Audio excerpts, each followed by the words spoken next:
부활절입니다. 옆에 있는 분들한테 할렐루야 하면서 한번 인사해 보시기 바랍니다.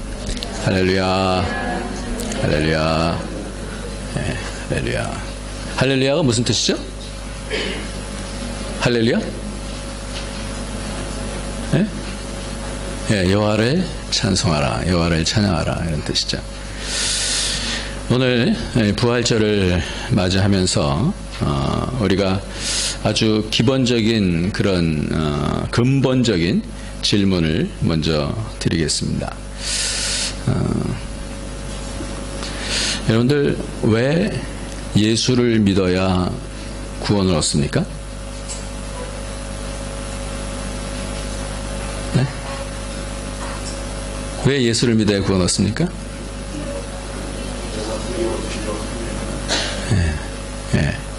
말씀이 그렇게 되어 있단 말이죠. 왜 예수를 믿어야 구원을 얻도록 하나님은 그렇게 하셨을까요?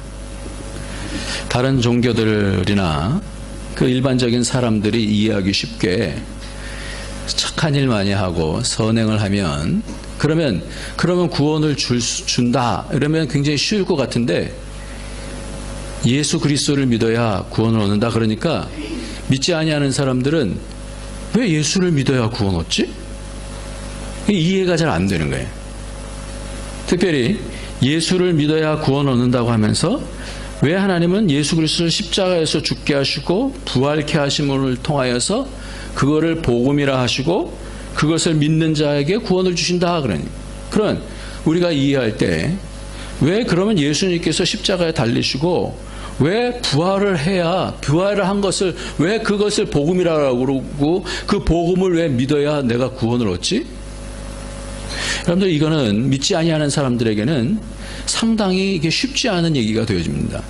믿는 사람들도 이것을 그냥 믿기는 믿지만, 말씀에서 믿으라고 그러니까 믿으면 구원 얻는다 그러니까 믿기는 믿지만, 내가 예수님께서 사흘 만에 다시 살아나셨다, 죽으시고 사흘 만에 다시 살아나셨다, 이것을 믿지만 하나님의 마음은 도대체 왜 이러한 구조로 구원을 얻게 하셨냐라는 거예요. 왜 예수 그리스도를 믿어야만 구원을 얻느냐? 하나님의 도대체 마음은 뭐길래 우리는 좋다 이거예요. 하나님께서 예수 그리스도의 죽으심과 부활하신 이것이 복음이니까 그거를 믿으면 구원을 얻는다 그러니까 우리는 믿으면 되는데, 근데 안 믿는 사람들 같은 경우는 이것이 쉽지가 않은, 이해하기가 쉽지 않은 거예요. 왜 예수 그리스도의 십자가? 우리는 쉽게 이해를 하죠. 예수님께서 십자가를 통하여서 우리의 죄를 사해 주셨으니까 그것이 구원이니까 예수님을 그거를 믿어라, 예수님의 부활하심을 믿어라, 이렇게 이해를 합니다. 그런데 더 근본적으로 그러면 왜 예수님의 십자가와 왜 예수 그리스도의 부활하심을 통하여서 우리를 구원하시려고 하나님은 그렇게 방식을 정하셨냐라는 거예요. 다른 방법으로 행하지 아니하시고 하나님께서 그 복음이다라고 하는 그 방법으로 구원을 얻게 하신 그 이유가 무엇이냐라는 것입니다. 오늘 말씀이 좀 어려울 것도 같습니다만은 꼭 반드시 아셔야 돼요. 왜냐하면 우리는 말씀이 그러니까 나는 믿으면 된다라고 내 측면을 바라보지만, 그러나 성경에서 말하는 그 내용을 쭉 보게 되어지면 하나님이 무슨 계획을 가지시고 어떤 마인드를 가지시고 사람들로 하여금 예수 그리스도를 죽으심과 부활하심을 믿어야 구원을 얻게 하는가 하는 하나님의 그 바탕에 깔려있는 그 마음을 알게 되어질 때 우리가 더 구원에 대한 부분들을 더 깊이 이해할 수가 있게 되는 것입니다. 하나님의 관점에서 예수님의 부활이 무엇일까? 하나님은 예수님의 부활을 생각하시면서 딱 떠올리는 생각이 있어요. 그것이 뭐냐? 한번 띄워주세요. 사도행전 13장 33절 한번 같이 한번 읽겠습니다. 시작. 곧 하나님이 예수를 일으키사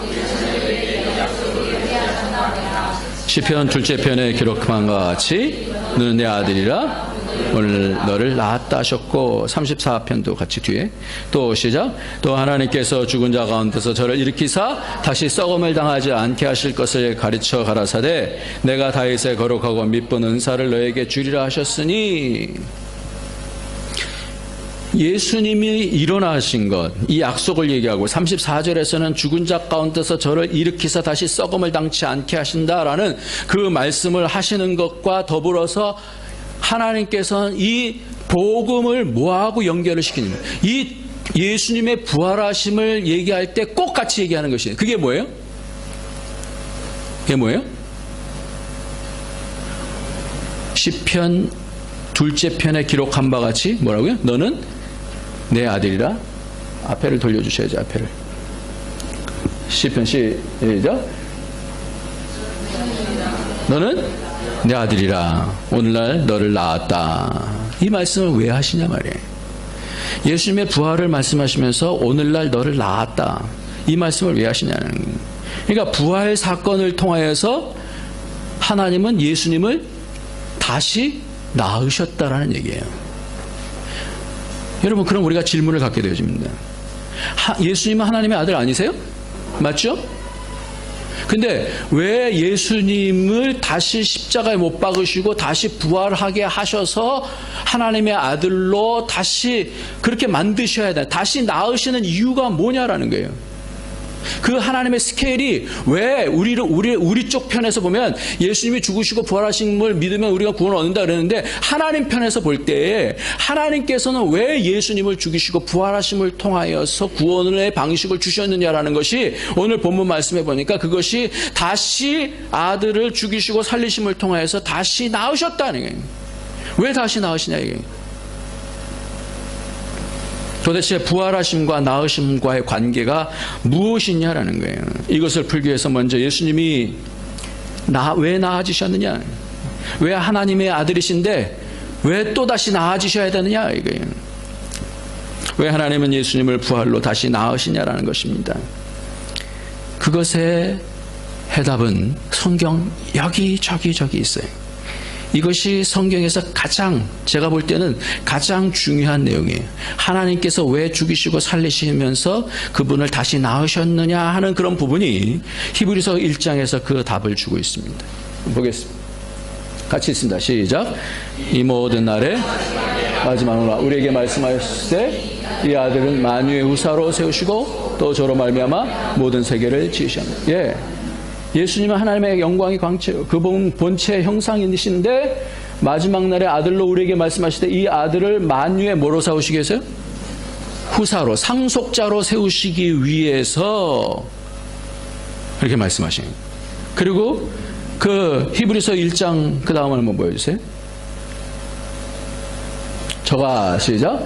저가 천사보다 얼만큼 뛰어남은 저희보다 더욱 아름다운 이름을 기업으로 얻으며. 5절 같이 있습니다. 시작. 하나님께서 어느 때 천사 중 누구에게 내가 내 아들이라 오늘날 내가 너를 낳았다 하셨으며 다시 나는 그에게 아버지가 되고 그는 내게 아들이 되리라 하셨느냐. 왜 이때 왜 이 말씀을 하시냐 이게. 히브리서 1장에서 상속자를 세우시면서 나는 그에게 아버지가 되고 그는 내게 아들이 되리라 그러시면서 너는 내 아들이라 오늘날 내가 너를 낳았다 이 말씀을 하시냐 이게. 그러니까 낳는다라는 작업에 낳으시면서 예수 그리스도를 죽으심과 부활하심을 통해서 낳으시면서 우리에게 주시고자 하시는 것이 뭐냐면 만유의 상속자로 세우시기 위해서 그렇다는 거예요. 그리고 특별히 만유의 상속자로 다시 아들을 낳으시는 거예요. 다시. 여기 이제 그 부분 가운데서 가장 키가 뭐냐면 6절 말씀입니다. 또 시작. 또 맏아들을 이끌어 세상에 다시 들어오게 하실 때 하나님의 모든 천사가 저에게 경배할지어다. 다시 맏아들이래. 이제는 예전에는 하나님의 아들인데 이제는 여기서 보니까 맏아들이라고 그랬어요. 맏아들이라는 얘기는 뭐가 있다는 얘기예요? 동생들이 있다는 얘기 아니에요. 이제는 한 아들로 계셨었는데 왜 다시 십자가와 왜 부활 사건을 통하여서 예수님을 맏아들로 만드시고 그 많은 사람들을 왜 하나님께서 그 아들 군으로 만드셨냐 이거예요. 그게 우리를 구원해 주시려고 하는 하나님의 계획이라는 겁니다. 그러니까 그것을 통해서 혼자만 상속자가 아니라 이제 만유의 상속자로 세우시고 2장 10절 한번 보세요. 뒤로 넘겨보세요.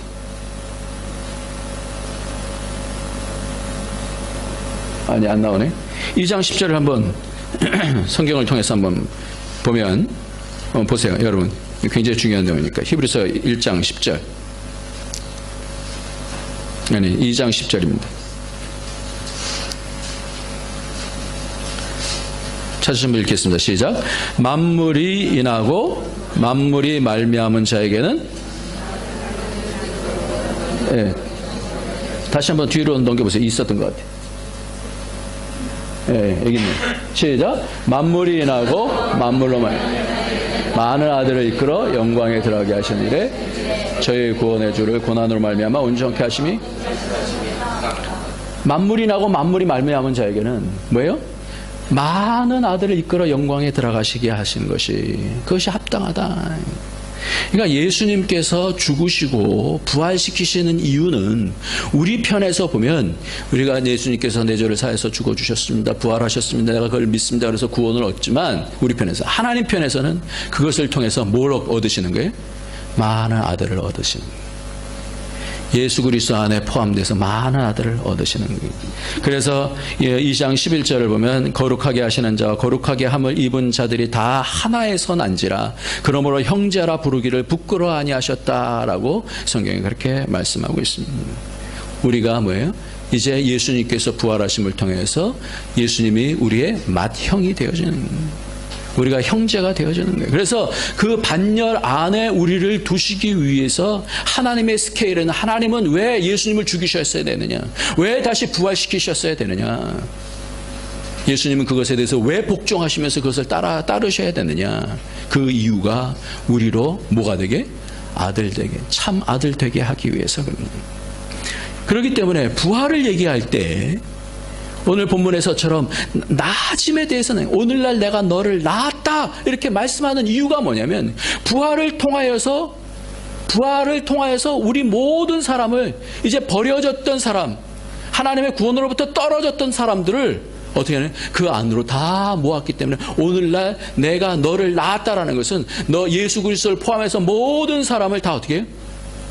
구원의 반열에 이르게 하셨다라는 그런 말씀이 됩니다. 예수님이 이렇게 나아지심으로 권세를 얻게 되어집니다. 실패한 아담, 이 아담도 애를 썼어요. 그러나 연약함을 통해서 하나님의 아들로서의, 그 하나님의 아들로 원래 낳았죠, 하나님께서 아담을. 그리고 우리는 그 아담에 다 속해 있는 자입니다. 그런데 아담이 어떻게 했어요? 하나님의 뜻을 모르고 실패를 하게 되어집니다. 그렇게 되어질 때 이 실패한 아담, 하나님의 아들을 대신해서 참 하나님 아들이신 예수님께서 다시 어떻게 된 거예요? 다시 복종하심을 통하여 자신의 뜻대로 행하지 아니하시고 하나님의 뜻을 복종하심을 통하여서 다시 우리를 어디 그 구원 안으로 들어오게 하셨다는, 다시 참된 아들 안에 들어오게 하신 것이, 이것이 하나님의 스케일이고 이것이 하나님의 구원이십니다. 그렇기 때문에 우리도 하나님께 나아져야 돼요. 그럼 우리는 어떻게, 그 안에 있으면서 어떻게 하나님께 나아져야 되느냐? 예수님은 빌립보서 2장에 보면 이 땅에 육신의 몸을 입으시면서 복종하기까지 낮아지셨거든요. 순종하셨어 말이에요. 그 순종을 통하여 자기를 쳐서 복종하고 하나님의 그 스케일, 하나님의 뜻을 따라서 자기를 쳐서 복종하면서 죽으셨고 다시 성령으로 다시 부활하셨다는 거예요.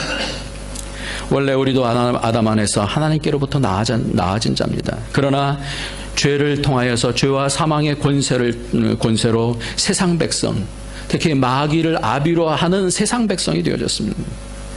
창세기 6장에 보면 굉장히 중요한 말씀이에요. 창세기 6장. 하나님의 아들들이, 사람의 딸들이 자기가 원하는 대로 다 취했다라는 얘기는 뭐냐? 하나님의 아들들이라는 것은 예수 믿는 사람을 얘기하는 거예요. 구원받은 사람을 얘기하는 거예요. 하나님의 아들들을 얘기하는 거예요. 그 하나님의 아들들이, 세상의 딸이라는 것은 세상에 파묻혀서 세상의 모든 마음이 다 빼앗겨져서, 그래서 그 원하는 대로, 자기가 원하는 대로, 원어를 보면 그 토브라고 하는데 자기의 선대로 다 취한다는 거예요. 그러니까 이 얘기는 뭐냐면 하나님의 아들로 나왔는데 하나님의 아들의 역할을 감당하지 못하니까, 그리고 자기가 원하는 대로 세상에 있는 것들을 다 취하니까 누가 떠나셔요? 하나님의 신이 떠나게 되어집니다. 그때 하나님의 신이 떠나게 돼. 그리고 하나님의 신이 떠나게 돼서 육체가 되어지니까 그거는 아무 의미가 없는 존재가 되니까 하나님께서 쓸어버리시는 것이 됩니다. 그래서 어떻게 돼요? 세상 백성이 되어져요. 왜 이것이 무섭습니까? 오늘 우리가 찬송 가운데 불렀던 것과 마찬가지로 다윗과 같은 경우도 주의 신이 떠나는 것을 두려워했어요. 뭐라고 말씀했어요? 우리가 찬송 불렀었죠? 주의 성령을 거두지 마옵소서. 이렇게. 그러니까 우리가 가장 중요한 것은 영적으로 열려져서 믿는다는 건 뭐냐면 영적으로 열려져서 성령과 더불어서 성령께서 나를 도와주심을 알고 가까이 하고 친밀해지고 그것이 이제 주의 백성이 되어지는데 세상을 달려가니까 하나님의 영이 혼자서 계시다가 의미가 없는 거예요. 완전 육체가 되어버린 거예요. 완전히 세상 사람들이 되어진 거예요. 그러니까 하나님의 신이 떠나가는 거예요. 그러니까 다윗이 가장 두려워했던 것도 바로 그 부분이에요. 하나님의 신이 떠나가는 것에 대해서 두려워한 거예요. 세속이 무서운 것입니다. 왜 거룩해져야 됩니까? 왜 예수님께서는 산상수훈 가운데서 내가 거룩하니 너희도 거룩하라 이렇게 말씀합니까? 우리가 구원만 받으면 된 것 아닙니까? 근데 그렇게 얘기하지 않고 뭐래요? 내가 거룩하니 너희도 거룩하라 이렇게 말씀해요. 이런 부분들이 우리에게는 굉장히 짐이 되어지죠.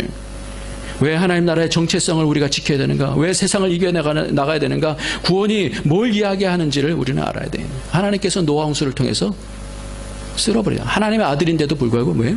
세상에 빠지니까 육체가 되어지니까 하나님의 아들이 아닌 거예요. 왜 하나님의 아들이신 예수님이 인간의 몸을 입으시고 세상에 오셨어야 됩니까? 왜 하나님의 아들로서 시험을 받으셨습니까? 그래서 시험 받을 때 보면 사단이 그렇게 얘기를 해요. 네가 만약 하나님의 아들이거든 그렇게 시험을 합니다. 그죠? 그러니까 하나님의 아들에 대한 정체성 때문에 예수님께서는 이 땅에 내려오셨고 참 하나님의 아들로 내려오셨고 뿐만 아니라 성령으로 잉태되으시고 성령으로 사단을 이기시고 마귀를 이기시고 성령으로 어떻게 하셔요? 부활하신 거예요. 그러니까 실패한 하나님의 아들 대신에 참 하나님이신 분이 하나님의 아들로 내려오셔서 이 땅에서 성령을 통해서 나아지시고 성령을 통해서 사단을 이기시고 성령을 통해서 부활하시게 되는 그러면서 첫 열매가 되셨다 그래요. 이 얘기는 뭐예요? 첫 열매가 되셨다는 것은 우리도 동일하게 그 하나님 하늘의 반열 아래 믿음 가운데서 들어가게 되어졌을 때는 우리에게도 동일하게 이러한 싸움이 필요하다는 거예요. 우리는 성령을 통해서 나아지지 않습니까? 성령을 통해서 예수 그리스도를 알게 되지 않습니까? 성령이 아니고는 하나님 예수 그리스도를 주라 할 수 없다 그랬어요. 그러니까 성령으로 우리가 나아졌단 말이에요. 성령으로 나아졌는데 성령으로 나아진 것으로 끝나지 않고 성령으로 또 어떻게 돼요? 마귀를 싸워서 이겨야 되는 거예요. 이겨야 돼요. 그리고 성령으로 부활해야 되는 거예요. 우리도 동일한 순서로 가는 거예요. 성령으로 부활하게 되어지는 거예요. 모두 성령으로 다시 시작하는 사람이 되어지는 거예요.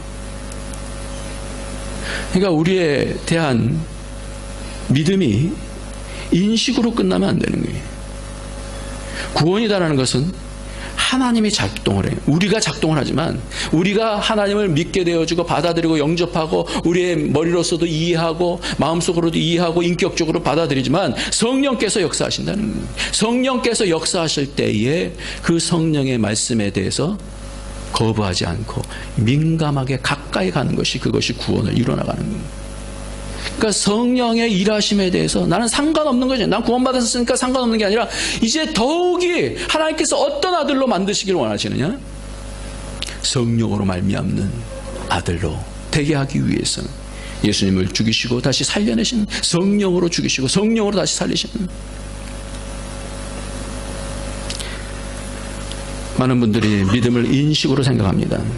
믿는다라는 것을 그렇게 생각하는 거예요. 물론 인격체 안에서 인식의 기능이 굉장히 중요해요. 하나님의 말씀을 아는 게 굉장히 중요해요. 근데 믿는다고 할 때 그것은 뭘 얘기하는 거면 점점 알아가는 것을 인격이다라는 거예요. 제 딸이 머리로만 저를 알지 않아요. 점점 아빠가 어떤 분인지 알아요. 저도 딸을 생각하면서 딸을 사랑한다는 것은 점점 그를 더 깊이 알아나가는 거예요. 교제가 있는 거예요. 이게 구원이에요. 관계가 이루어지는 거예요. 믿음은 인식이 아니에요. 나만 생각하는 게 아니에요. 상호작용이 이루어지는 거예요. 구원은. 신뢰를 하게 되어지고, 그래서 이렇게 되어지면서 뭐가 되냐면 하나님께로부터 나아지는 거예요. 왜 그런 건가?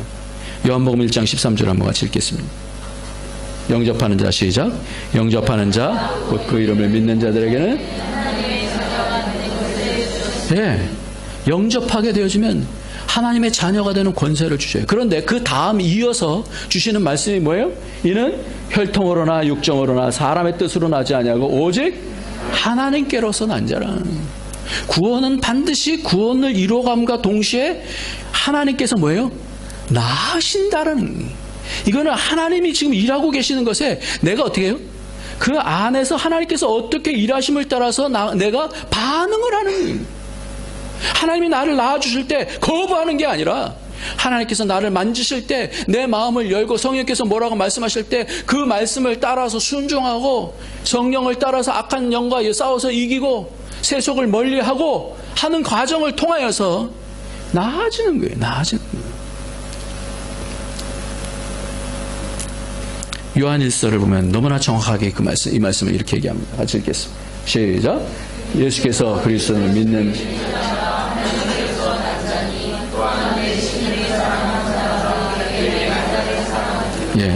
예수께서 그리스도이심을 믿는 자마다 뭐라고요? 하나님께로서 난 자니. 이퀄이 이퀄. 하나님께서 난 자는 뭐예요? 예수 그리스도를 믿는 자는. 예수 그리스도를 믿는 자는 하나님에 의해서 난 자라면, 나아진 자란 말이에요. 또 내신 자를 사랑하는 자마다 그에게 난 자를 사랑하느니라는, 예수님을 사랑한다는. 그리고 이 믿음이다라는 것을 또 뭐라고 표현하냐면 우리의 인식만이 아니에요. 굉장히 중요한 얘기를 하고 있습니다. 그 다음에 한번 보세요. 넘겨보세요. 아니, 앞에. 예, 4절. 시작. 대저 하나님께서 난 자마다 세상을 이기느니라. 세상을 이기는 이것이니 우리의 믿음이니라. 이렇게 말씀합니다. 그러니까 다시 이 말씀을 다시 하면 믿음이라는 건 뭐예요? 인식이 아니에요. 믿음은 뭐예요? 이김이에요. 이김. 믿는 자는 하나님께로부터 난 자인데 믿는 자는 뭐예요? 세상을 이기는 자인 줄 믿으시기 바랍니다. 요한일서에서 5장을 나중에 나중에 한번 잘 보세요. 그래서 우리 안에 증거를 주셔요.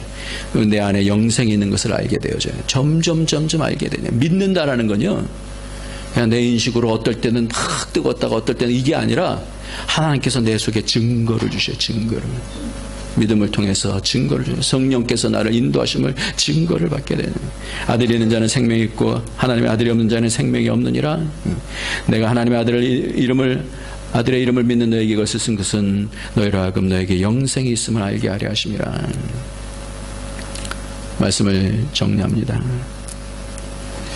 왜 우리가 예수 그리스도를 믿어야 구원, 특별히 예수 그리스도의 죽으심과 부활하심을 왜 믿어야 구원 얻는가? 거기는 우리의 시각만이 아니라 하나님의 시각은 예수님을 죽으심과 부활하심을 통해서 낳으셨기 때문에 우리도 예수 그리스도를 믿는다는 것은 나아진다라는 거예요. 하나님께 다시 나아지는 것이고, 믿는다는 것은 뭐냐면 이기는 자가 된다라는 것을 말씀하고 있습니다. 제가 지난주에 다윗에 대해서 얘기를 하면서 인구조사에 대한 말씀을 했습니다. 그 말씀을 하면서 나중에 좀 더 묵상을 하는데 또 말씀이 쫙 열려지기 시작하는 거예요. 이게 뭐냐면 인구조사 맨 마지막 말까지 해놓고 나중에 인구조사를 하지 않습니까? 제가 사실 이 설교를 안 하고 싶다고 지난주에 말씀을 했었어요. 마지막에 큰 범죄를 지게 됩니다. 왜 그랬을까? 그가 왜 그랬을까? 곰곰이 생각해 보니까 그 마음속에 두 가지 마음이 있었던 것 같아요. 하나는 이제 내가 내 인생을 다 마감하면서 내 아들에게 이제 나라를 물려줘야 되는데, 인간적인 마음으로 내 나라를 물려줄 때는 좀 근사한 것, 그래도 뭔가 어느 정도는 내 아들이 잘 좀 이어나갈 수 있는 틀을 만들어 놓자. 그래서 130만 대군을 만들어 놓고 아들에게 물려주고 싶었던 거예요. 또 한 마음은 뭐냐면 끝까지 자기로 인한 나라가 아니라 이 나라는 하나님 나라인 것을 알고 있었어요. 그것이 속에서부터 싸우기 시작했던 겁니다. 그러니까 우리는 쉽게 이것을 어떻게 이해하냐면요, 사무엘하 24장에서는 하나님이 그에게 인구조사를 하라고 그랬어요. 그런데 역대상 21장에는 사단이 그거를 하게 했단 말이에요. 충동했단 말이에요. 왜 이것이 같이 있느냐? 나중에 잘 생각해 보니까 이것이 너무나 간단한 거였었어요. 아담과 하와가 시험받을 때 하나님께서 선악을 알게 하는 나무의 과실을 먹지 말라, 하나님이 시험하셔요. 근데 그 틈을 타서 누가 또 시험해요? 사단이 시험하면서 나 먹어도 괜찮아, 너 하나님처럼 될까봐 하나님께서 못 따먹게 하는 거야. 그러면서 뭐예요? 템테이션이 있는 거예요. 이게 같이 가는 거예요. 우리의 인생 가운데서 왜 하나님의 아들로서의 시험이 있는데 예수님도 그 시험을 뭘로 이겼냐면 인간으로 이긴 것이 아니라 뭐예요? 성령으로 이기셨다는 거예요. 그때 다윗이 뭘 잡아야 되느냐? 성령을 통하여서 하나님 나라를 세우는 것으로 가야지, 이것이 내가 세운 나라가 아니지. 근데 뭐예요? 사람이 어느 정도 능력이 생기고 권세가 생기게 되어지면 그때 뭐 하는 거예요? 딱 마음을 어디다 둘지 모르고 내 마음을 생각한 것에 올인하게 되어지는 겁니다. 요즘 제가 많이 생각하는 것이, 대형교회 목사님들이 왜 세습을 할까? 누구에게나 이런 마음이 있겠다 싶은 생각이. 누구에게나. 자기가 정말 애써서 세운 교회 아니에요? 근데 그게 자기가 세운 건가요? 이 말이 상당히 중요한 말이에요. 여의도에 있는 모 교회 목사님은 처음에 6.25 끝나고 나서 천막 세워서 정말 그분 정말 고생 많이 하신 분이에요. 그러면서 세워주고 믿음을 독려하면서 또 세우고, 헌신을 독려하면서 세우고, 그래서 이분은 세계적인 목사님이 됐어요. 그런데 그 누구도 이것에부터 자유로울 수가 없는 거예요. 뭐예요? 내 나라를 세울 건가? 하나님 나라를 세울 건가? 어느 정도 세력이 생겨지면 그 아래서 어떻게 되는 거예요? 부추길 수 있잖아요.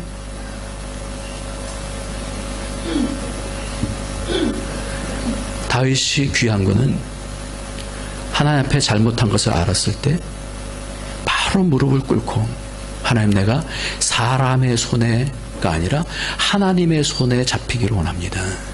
이게 중요한 거예요. 우리가 실수할 수 있어요. 다 연약해서 무너질 수 있어요. 그러나 그때에 할 것은 뭐냐면 사람의 손에 잡히지 아니하고, 사람이 뭐라고 하는 것에 잡히지 아니하고 하나님의 손에 잡히는 것, 이것이 뭐예요? 이게 나아짐이더라고요. 이렇게 하나님의 손에 잡히기를 원해서 그 믿음 가운데서 하나님 앞에 무릎을 꿇으면서 어떤 죄라도 어떤 벌이라도 다 받겠습니다. 그랬을 때 하나님께서 그를 어디로 인도하시냐? 아라우나의 타작마당 예수 그리스도 앞으로 인도하시는 것을 보게 됩니다. 다윗도 나아져야 되고 끝까지 회개를 통해서 하나님으로 나아집니다. 우리도 마찬가지로 계속해서 나아져요. 부활이 왜 나아집니까? 왜 예수님을 십자가 고통 가운데서 복종케 하시고 나서 예수님께서 그런 말씀하시잖아요. 12영이나 더 되는, 12캠프나 더 되는 하늘의 천사들을 통해서 다 한순간에 없애버릴 수도 있어요. 그러나 그렇게 하지 아니하시고 그것을 끝까지 견디면서 참고 하나님께로 더 나아지신 이유가 뭐냐라는 거예요. 이것은 우리로 그 첫 열매 되신 예수님처럼 우리도 성령으로 나아지라는 거예요. 성령으로 거듭나지고, 성령으로 마귀와 싸워서 이기게 되어지고, 성령을 통해서 부활하는 데까지 놓치지 아니하고 방심하지 말고 하나님으로 인해서 나아지는 자가 되기를 원해서 주께서 우리에게 이 말씀을 바울을 통해서 주신 줄 믿습니다. 바울이 설교하면서 오늘 본문 가운데서 말씀하는 것이 예수의 부활, 다윗을 통해서 말씀은 썩지 아니할 것이다. 다윗은 썩었다. 이건 누굴 얘기하는 거냐? 다윗에 오신 예수 그리스도를 얘기하는 것이다. 그가 왜 썩음을 당치 않고 왜 부활하셨느냐? 하나님께로 더 나아졌기 때문에 그런 것이다. 이렇게 말씀하는 거예요. 오늘도 성령에 의해서 사는 사람, 우리가 세상에 의해서 사는 사람이 아니라 성령에 의해서 사는 사람. 사도 바울은 빌립보서에서 모든 것을 배설물로 여기면 그리스도를 얻고 그 안에서 발견되어지기 위해서라고 하면서 그가 한 말이 있어요. 부활의 권능을 얻으려 합니다 그랬어요. 부활의 권능을 맛보려. 오늘도 우리가 이 땅에서 성령을 통해서 여러 가지 마음속에서 이상한 생각 저 생각 많이 들어갈 거예요. 제가 이번에 세월호 사건을 보면서 참 많은 사람들이 안타까워하고 저도 얼마나 많이 이렇게 뭔 얘기를 들을 때마다 이렇게 눈물이 줄쭉 나는지 모르겠어요. 근데 그러면서 느끼는 것이 뭐냐면 자칫 잘못하다가는 이런 일 때문에 대한민국이 하나님 나라를 잃어버리겠다 이런 생각이 들었어요. 모든 사람들이 하나하나 보면서 관심을 갖고 그런 건 굉장히 귀한데 그 가운데서 뭐예요? 자꾸만 판단을 하다 보니까 그 모든 책임들이 다른 사람들에게 자꾸만 가는 거예요. 누가 어떻게 돼서 뭐 때문에 그런.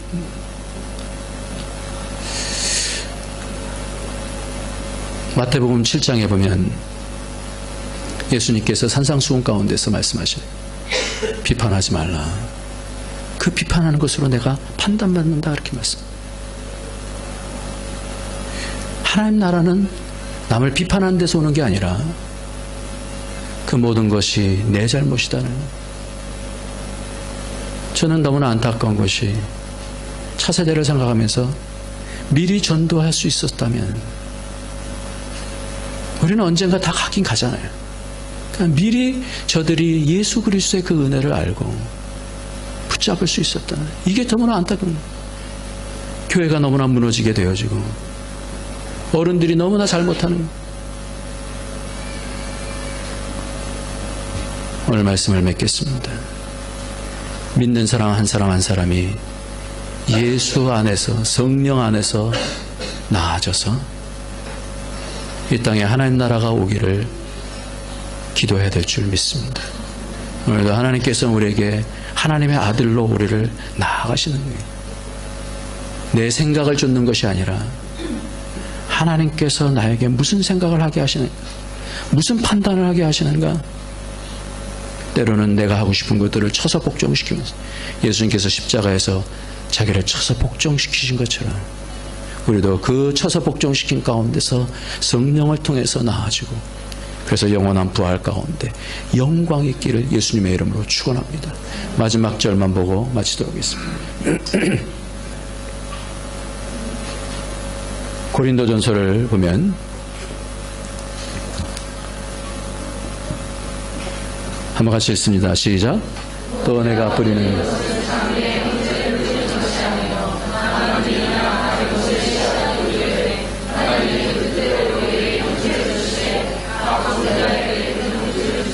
우리는 예수의 DNA를 갖고 있는 줄 믿습니다. 우리에게는 예수 형체를 갖고 있는 거예요. 여러분들 장미 씨가 별로 그렇게 예쁘지 않아요. 근데 그 안에 뭐가 있어요? 그 DNA가 있는 거예요. 그러니까 그거를 심으면 어떻게 돼요? 나중에 예쁜 장미가 피는 거예요. 우리에게도 예수 그리스도의 형체가 있어요. 예수 부활하심을 통해서 우리에게 그 형체를 주셨습니다. 그럼 반드시 우리에게도 아름다운 열매를 맺게 하실 줄 믿습니다. 그래서 우리가 봐야 되는 것은 뭐냐? 그 다음 절 한번 보세요.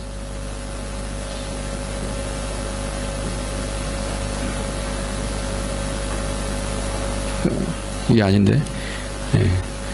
그 다음에 보면 제가 읽어드릴게요. 고린도전서에서 보면 부활을 말씀하면서 누가 묻기를 죽은 자들이 어떻게 다시 살며 어떤 몸으로 오느냐. 어리석은 자여 너희 뿌리는 씨가 죽지 않으면 살아나지 못하겠고 또 너희 뿌리는 것은 그러면서 말씀하면서 이렇게 말씀해요. 하늘에 속한 형체도 있고 땅에 속한 형체도 있으나 하늘에 속한 자의 영광이 따로 있고 땅에 속한 영광이 따로 있고 해의 영광도 다르고 달의 영광도 다르며 별의 영광도 다른데 별과 별의 영광이 다르도다. 죽은 자의 부활도 이와 같으니 썩을 것으로 심고 썩지 아니할 것으로 다시 살며 욕된 것으로 심고 영광스러운 것으로 다시 살며 약한 것으로 심고 강한 것으로 다시 살며 육의 몸으로 심고 신령한 몸으로 다시 사나니. 육의 몸이 있은즉 또한 신령의 몸이 있느니라 말씀합니다. 우리에게 주신 그 예수 DNA를 가지고 영광의 형체로 나중에 변화되어져서 예수님까지 자라는 저와 여러분이 되어지길 예수님의 이름으로 축원합니다. 기도하겠습니다. 이 시간 기도할 때 하나님, 내가 믿는다는 것은 이기는 것이다 그랬습니다. 이기는 것은 하나님 앞에 내 싸움과 나를 쳐서 복종시키면서 하나님의 뜻을 따라서 사는 것이, 그 은혜 가운데서 나를 새롭게 하여 주셔서 영광 가운데 하나님의 영광을 보게 하여 주시옵소서. 다 같이 통성으로 기도하겠습니다. 할렐루야. 하나님 아버지 감사합니다. 하나님께서 오늘도 아버지 하나님의 부활절을 허락하여 주셔서 하나님 아버지의 부활이 무엇인지, 아버지 하나님의 부활을 통해서 또 나아짐을 얘기하시는데, 아버지 그 나아짐이 무엇인지 알게 해주시고, 오늘도 하나님의 아들로서 나아주시고 그 반열 가운데 세워주신 주님, 그 DNA를 우리에게 허락하여 주셔서 그 영광스러운 형체로 드러나게 하여 주심을 찬양합니다. 예수님께서 성령을 통해서 악한 영과 싸워서 이겼듯이 하나님의 싸워서 이기게 하여 주시고, 예수님께서 성령을 통해서 부활하였듯이 하나님의 우리도 성령을 통해서 부활할 줄 믿사오니, 아버지 이 땅에서의 믿음이 하나님이 이기는 자가 아버지 하나님이여 믿음이라 말씀해 주셨사오니, 하나님 아버지 그 믿음을 따라서 나아지게 하여 주시고, 아버지 분명하게 아버지 하나님의 사람의 손에 잡히지 않게 하여 주시고, 내 판단과 내 생각에 잡히지 않게 하여 주시고, 하나님께 주시는 성령의 감동을 잘 듣게 하여 주시고 그 은혜 가운데 살게 하여 주옵소서. 하나님 아버지, 오늘도 성령께서 살아서 이 가운데 역사하시는 줄 믿습니다. 예수님을 살려주신 그 성령님께서 우리도 이 땅에서 역사하시는 대로 순종하게 되어질 때 우리가 귀한 형체들로 다시 영광의 몸으로 부활하게 될 줄 믿습니다. 하나님 성령님이여 도와주시옵소서. 성령님 놓치지 않게 하여 주시고, 내 생각과 세상적인 판단으로 살지 않게 하여 주시고, 하나님 기도함을 통하여 하나님께로부터 위로부터 내리는 그 마음이 생겨지게 하여 주시고, 예수님의 마음을 품게 하여 주셔서 하나님 이 땅에 하나님 나라가 오게 하는 통로가 될 수 있도록 축복하여 주옵소서. 예수님의 이름으로 기도합나이다. 아멘. 155장 찬양하시면서